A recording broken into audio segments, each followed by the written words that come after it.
I'm with Carrie Kelly, interior designer out of California and TV personality. Thank you very much for joining me. Thanks for having me. You worked with Alden Parks on a project called Show House in a Showroom, and Yes. I know you worked with them with Replacements Limited on a dining area.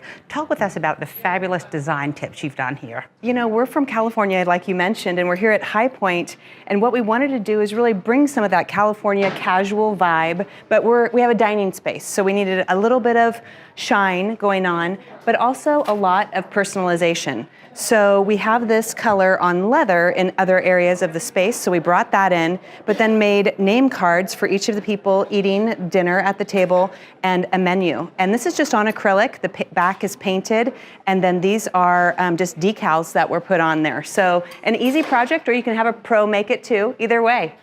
A lot of times consumers are afraid to have people over because it's overwhelming to have a table set like this. Yeah. Ideas and tips for doing it and not being afraid. You know, I love to incorporate what I have in my kitchen cabinet. That could be from Williams-Sonoma or, you know, wherever, something from your family history. And then this piece specifically coming from Replacements, we can add something that maybe we don't have around all the time. Add just a little infusion of personality, of shine again, or color, because they have so many patterns to choose from.